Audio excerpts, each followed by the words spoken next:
Slick back.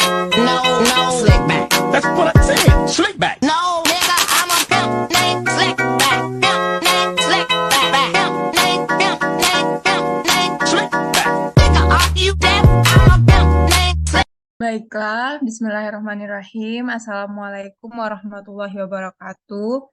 Yang terhormat Bunda Profesor Dr. Sri Sumarni MPD, Bapak Dr. Duana Sapta Nusantara, beserta teman-teman sekalian yang saya sayangi.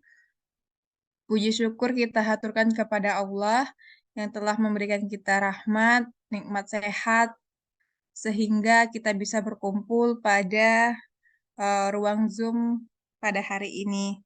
Salawat serta salam tak lupa juga kita haturkan kepada Nabi Agung, Nabi besar, Nabi Muhammad SAW. Di sini kami dari kelompok 12 dan 13 akan memaparkan materi tentang penyajian data dan informasi, yang mana akan penjelasan pertama akan dijelaskan oleh kelompok 12 terlebih dahulu dan akan ditambahkan oleh kelompok 13.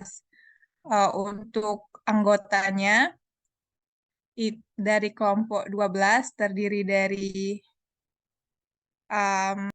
ada Rani, Lutfiana Rahmawati, Devina Adelia Putri, dan saya sendiri Nisa Adila. Untuk pemaparan pada kelompok saya persilahkan.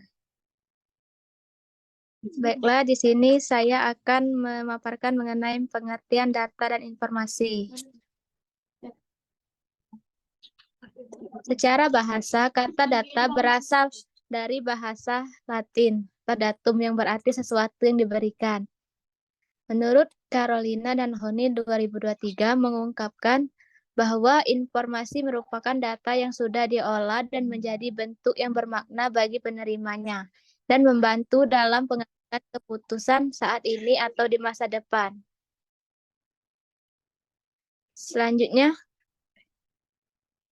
next, pengertian penyajian data dan informasi. Penyajian data statistik adalah pengaturan data statistik agar data statistik lebih mudah dilihat dan dipahami oleh pengguna data. Tujuannya adalah memastikan data statistik mudah dimengerti, mudah dianalisis, sehingga proses pengambilan kesimpulan dan keputusan berdasarkan data menjadi lebih akurat. Seperti yang dikutip dari pedoman karya tulis ilmiah LIPI, bentuk penyajian informasi atau ilustrasi adalah ringkasan dari hasil kegiatan penelitian yang dapat berupa tabel, gambar, grafik, foto, dan diagram. Dalam penelitian atau karya ilmiah, tujuan dari penyampaian data yang pertama yaitu memberikan informasi sistematis tentang data dan peristiwa. Yang kedua, mempercepat pemahaman data, kemudian memudahkan analisis data, membuat proses pengambilan kesimpulan dan keputusan menjadi lebih tepat, cepat, dan akurat. Selanjutnya adalah materi penyajian data dan informasi. Yang pertama adalah tabel. Tabel adalah bentuk penyajian data, terdapat bentuk garis dan kolom. Pada baris dan kolom tersebut dapat berupa kategori-kategori angka dan frekuensi. Terdapat dua jenis, yaitu tabel satu arah atau one-way tabel, yang dimana tabel ini merupakan tabel yang memiliki satu variabel atau karakteristik saja. Yang kedua adalah tabel silang, lebih dari satu arah atau two-way table. Ini adalah metode tabulasi yang merangkum data dengan dua variabel atau lebih secara bersamaan. Dalam bentuk tabel, baris kiri atau kolom dan atas menggambarkan kelas dari dua variabel yang digunakan. Metode tabulasi silang ini dapat digunakan apabila memenuhi syarat-syarat berikut. Yang pertama, salah satu variabel bersifat kualitatif dan yang lain bersifat kuantitatif. Yang kedua, variabel tersebut merupakan variabel kualitatif. Selanjutnya yang ketiga, variabel tersebut merupakan variabel kuantitatif dengan contoh tabulasi yang terdiri dari dua variabel, yaitu usia dan jenis kelamin. Selanjutnya adalah tabel frekuensi, yang dimana tabel ini merupakan tabel ringkasan dari data yang menunjukkan frekuensi atau jumlah item atau objek pada setiap kategori yang ada. Tujuannya untuk memperoleh informasi lebih dalam mengenai data yang ada yang tidak dapat diperoleh dengan cepat hanya dengan melihat data mentahnya saja. Baiklah, di sini saya akan melanjutkan yang selanjutnya yaitu penyajian data menggunakan grafik. Nah, di sini grafik dibagi menjadi 6, yaitu ada grafik garis, grafik peta, grafik batang, grafik titik, grafik lingkaran, dan grafik OGIF. Nah, pertama yaitu grafik garis. Grafik garis yaitu untuk mengamati tren atau tren tertentu, kejadian aktivitas perkembangan, dan pertumbuhan suatu kejadian. Nah, yang grafik peta itu untuk melihat atau menunjukkan lokasi suatu wilayah beserta atribut dan karakteristiknya. Selanjutnya yaitu grafik batang, yaitu untuk melihat distribusi atau perbandingan nilai, frekuensi, dan presentasi di setiap kelas atau kategori. Nah, selanjutnya yaitu grafik titik, merupakan presentasi secara grafis yang menggambarkan hubungan antara variabel kuantitatif. Kemudian grafik lingkaran di sini berfungsi untuk perbandingan dalam presentasi proporsi, dan grafik OGIF itu merupakan grafik penyajian nilai kumulatif. Kembali ke moderator. Baiklah, slide selanjutnya. Kesimpulan dari materi kami pada hari ini adalah data informasi merupakan sekumpulan data mentah yang diolah kembali sehingga hasil dari pengolahan data menjadi sebuah informasi yang mempunyai makna. Di dalam sebuah penelitian atau karya ilmiah, tujuan dari penyajian data yaitu untuk memberi informasi yang sistematis tentang data dan peristiwa. Data lebih cepat ditangkap dan dimengerti, memudahkan dalam membuat analisis data, membuat proses pengambilan kesimpulan dan keputusan menjadi lebih tepat, cepat, dan akurat. Kemudian jenis penyajian data diantaranya berupa tabel dan grafik, yang dimana tabel terdiri dari tabel satu arah, tabulasi silang, dan tabel frekuensi. Sedangkan untuk grafik sendiri terdiri dari grafik garis, grafik peta, grafik batang, grafik titik, grafik lingkaran, dan grafik OGIF. Sekian pemaparan dari kelompok 12. Selanjutnya akan ditambahkan oleh kelompok 13. Kepada kelompok 13 kami persilahkan.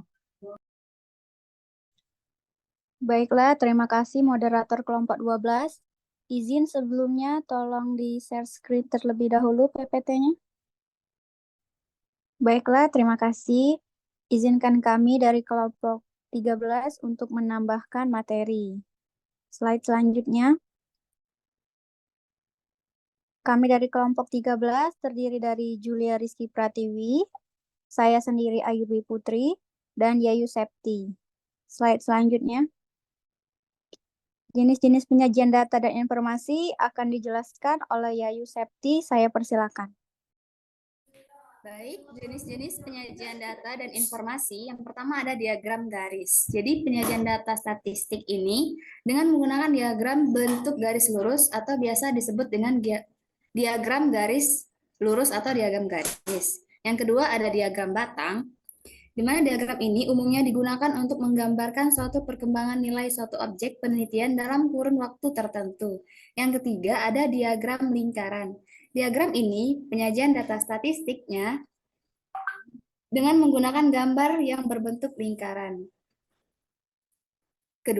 Yang keempat yaitu ada diagram histogram. Dari suatu data yang diperoleh dapat disusun dalam tabel distribusi frekuensi dan disajikan dalam diagram histogram. Yang terakhir yaitu ada tabel distribusi frekuensi. Di tabel ini dibagi menjadi dua, yaitu tabel distribusi frekuensi tunggal dan tabel distribusi frekuensi kelompok. Slide selanjutnya akan dijelaskan kepada Julia. Dipersilakan Julia. Baiklah, di sini saya akan menjelaskan mengenai kelebihan dan kekurangan penyajian data dalam bentuk tabel. Dalam penyajian data berupa tabel juga mempunyai kelebihan dan kekurangan. Yang pertama yaitu kelebihan penyajian data dalam bentuk tabel. Yang pertama, memudahkan peneliti dalam menyajikan data secara keseluruhan dengan jumlah yang lebih besar melalui tabel. Yang kedua, dapat dengan leluasa memasukkan angka dan memilih jenis tabel sesuai dengan kebutuhan peneliti. Yang ketiga, yaitu memudahkan pembaca melihat semua angka yang disajikan peneliti. Adapun kekurangan penyajian data dalam bentuk tabel. Yang pertama, yaitu jika penyajian data terlalu banyak akan membuat pembaca kesulitan mengerti dan memahami data. Yang kedua, yaitu data yang terlalu banyak dapat membuat pembaca bosan dan tidak dapat menarik kesimpulan. Adapun kelebihan dan kekurangan penyajian data dalam bentuk grafik. Kelebihan dan kekurangan penyajian data grafik dalam pembelajaran menurut Mansur dan Rodi 2022. Kelebihan dari penyajian data grafik yang pertama yaitu membuat anak didik lebih mudah dan cepat dalam memahami pembelajaran yang disampaikan guru. Yang kedua, disajikan dengan bervariasi hingga menarik minat anak didik. Yang ketiga, cara membuat grafik yang praktis. Yang keempat, mengoptimalkan fokus anak didik dalam belajar. Yang kelima, dapat mengatasi keterbatasan pada anak didik. Lalu, adapun kekurangan dari penyajian data grafik. Yang pertama yaitu memerlukan keterampilan khusus dalam pembuatan grafik, terutama untuk grafik yang lebih kompleks. Dan kedua, penyajian materi hanya berupa unsur visual. Sekian dari saya kembalikan kepada moderator. Baiklah, di sini saya akan menjelaskan sedikit tentang tujuan dan fungsi penyajian data. Tujuan yang pertama itu adalah untuk memberi gambaran secara sistematis terhadap apa yang terjadi pada pengamatan dan hasil penelitian. Yang kedua, untuk mempermudah menangkap dan memahami informasi yang disajikan. Yang ketiga, mempermudah peneliti dalam menganalisis data. Dan yang keempat adalah untuk menyempurnakan proses pengambilan kesimpulan yang tepat, cepat, dan juga lebih jelas. Kemudian untuk fungsi dari penyajian data terdiri dari dua. Yang pertama adalah dapat menunjukkan perkembangan situasi peneliti. Yang kedua dapat mengadakan perbandingan data pada suatu waktu jika diperlukan. Selanjutnya, slide selanjutnya. Baiklah, kesimpulan dari materi kami adalah terdapat beberapa jenis penyajian data dan informasi yang dibagi menjadi dua, yaitu penyajian data bentuk tabel dan penyajian data bentuk grafik. Yang dimana penyajian data dalam bentuk grafik dibagi menjadi beberapa jenis, yaitu diagram garis, diagram batang, diagram lingkaran, dan juga histogram. Sedangkan untuk penyajian data tabel dibagi menjadi beberapa jenis, yaitu tabel distribusi frekuensi atau distribusi frekuensi tunggal dan distribusi frekuensi kelompok. Dapat disimpulkan bahwa penyajian data dan informasi mempunyai beberapa jenis penyajian data. Kemudian dari dua jenis penyajian data tersebut juga terdapat kekurangan dan kelebihannya masing-masing. Selain itu, penyajian data juga mempunyai tujuan dan fungsi tersendiri. Baiklah, mungkin itu saja penjelasan dari kelompok 13. Saya kembalikan lagi ke moderator kelompok 12. Baiklah, terima kasih untuk moderator kelompok 13. Itulah pemaparan dari kelompok kami. Kami mohon maaf apabila ada salah kata. Kepada Allah kami mohon ampun. Saya akhiri. Wassalamualaikum warahmatullahi wabarakatuh. Waalaikumsalam warahmatullahi wabarakatuh.